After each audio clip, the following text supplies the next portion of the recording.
Ngayong araw, pag-uusapan natin ang Muay Thai Showdown. Isang catchweight match ng One Championship, One Friday Fights sa pagitan ng dalawang eksperto sa Muay Thai.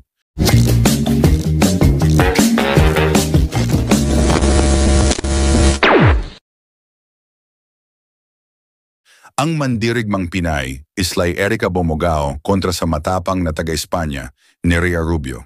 Pareho silang bihasa sa Muay Thai, kaya asahan natin ang isang tunay na technical, tactical at matinding laban. Simulan natin sa tail of the tape. Islay Erica Bomogao, age 24, height 152 centimeters, 1 championship record, 2 wins and 0 loss. Weight class, catchweight. Nerea Rubio, age 21, height 155 centimeters, lifetime record 9 wins and 2 losses, weight class, catchweight. Si Islay Erica Bomogao mula sa Pilipinas ay kilala sa kanyang disiplinado at technical na estilo. May matatag na clinch, mahusay sa elbow strikes at may world-level experience bilang bahagi ng Philippine Muay Thai national team.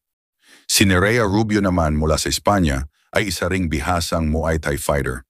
May explosive striking, matibay na loob at mahusay sa paggamit ng full arsenal ng Muay Thai mula siko, tuhod, kicks at clinch exchanges. Ang laban na ito ay hindi lang pisikal, ito ay magiging laban ng galing sa diskarte at Muay Thai mastery. Pareho silang may solidong Muay Thai foundation, pero magkaiba ang approach. Si Bomogao ay technician sa ring. Pinipili niya ang kanyang mga bitaw at gumagamit ng footwork para kontrolin ang distansya. Kilala rin siya sa mahusay na clinch game na siguradong magiging malaking bentahe. Si Rubio naman ay mas agresibo, palaging umaabante.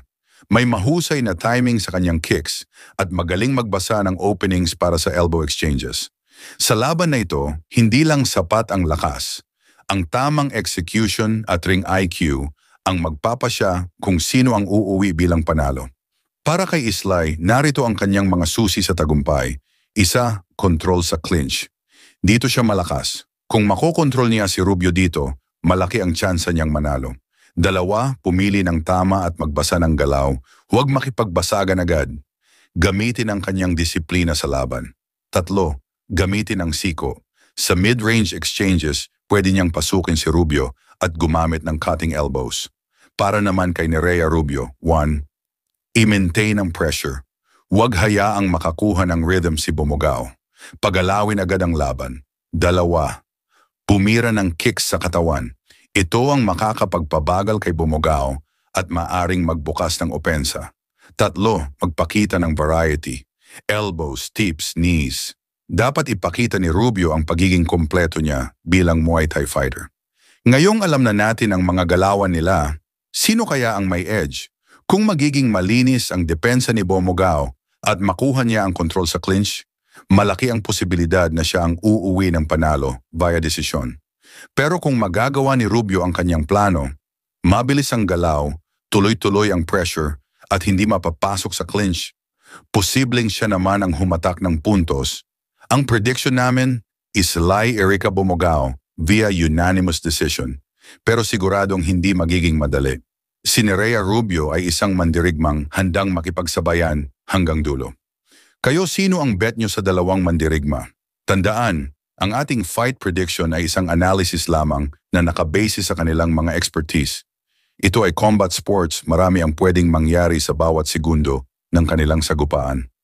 Comment nyo sa baba ang inyong prediction. At syempre, huwag kalimutang mag-like, subscribe, and hit the bell icon para updated kayo sa bawat bagong laban. Maraming salamat, kaibigan!